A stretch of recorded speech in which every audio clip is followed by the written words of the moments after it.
Olá, sejam bem-vindos para conhecer sobre o Six Sigma.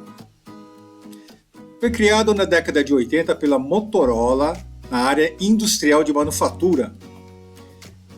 Porém, teve a sua divulgação maior pela GE, porque ela aplicou na área de serviços, que é uma coisa inédita. O que é isso, Six Sigma? Seis Sigma, em português. Os fenômenos que se repetem com muita frequência, por exemplo, tempo médio de atendimento, tem um valor central. E às vezes pode estar um pouquinho para cima, às vezes um pouquinho para baixo. Se você fizer uma coleção de tempo bastante grande e fizer uma curva de atendimento por frequência, ele vai tender a ser uma curva normal como essa, onde tem um valor central e um pouco de deslocamento para a direita e um pouco de deslocamento para a esquerda. Estatisticamente, aonde a curva ela faz uma inclinação, ela muda de direção, é o ponto de inflexão, onde equivale a um desvio padrão. Essa diferença em relação ao eixo central, ele vale um sigma. E aí tem uma propriedade matemática interessante. A área contida de qualquer curva normal, dentro de um sigma para a esquerda, um sigma para a direita, corresponde a 68% do volume. 2 sigmas corresponde a quase a 96%. 3 sigma, 99,8%. Bom, se você tem um processo que atende 99,8%, você pode estar falando assim, para que eu quero mais, né? Porém, imagina isso. Quando você pega uma especificação com 4 sigmas, que já seria 99,38%, e compara com o processo Six Sigma, nós temos esse tipo de comparação. Se for 4 sigma, corresponde a 7 horas de falta de energia elétrica por mês, ao espaço que Six Sigma, 1 hora de falta de energia a cada 34 anos. Olha a diferença. Ou equivale a 4 sigma 5.000 operações cirúrgicas incorretas por semana, ou 1,7 operações cirúrgicas incorretas por semana.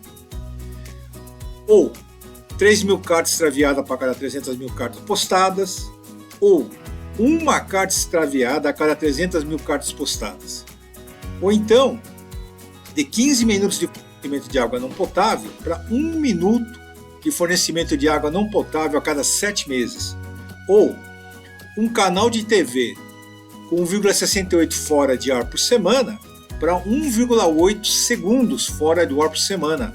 Ou uma aterrissagem de emergência no aeroporto de Guarulhos por dia a uma aterrissagem de emergência em todos os aeroportos do Brasil a cada 5 anos.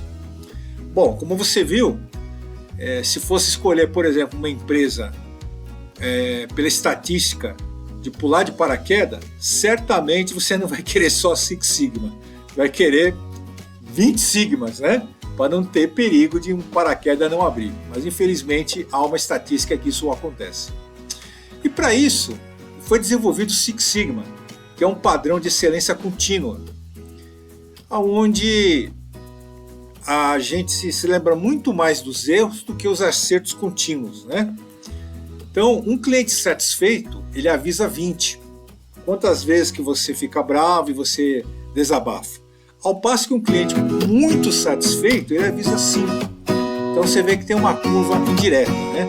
Basta você errar uma no meio de 100, se aquela uma for grave, você sempre vai ficar lembrando. E por que a gente muda o processo? Porque nós temos a insatisfação da situação. Em geral, clientes estão bravos e que depois que a operação aumenta ou fica complexa, o criador do processo não consegue estar mais onipresente em todas as etapas para usar o bom senso, não consegue mais replicar para todo mundo.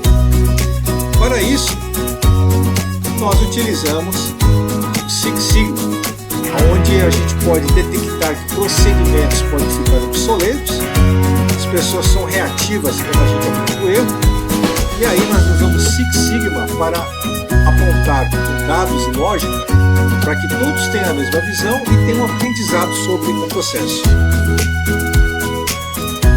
E o Six Sigma ele visa colocar clientes e fornecedores para entender os problemas.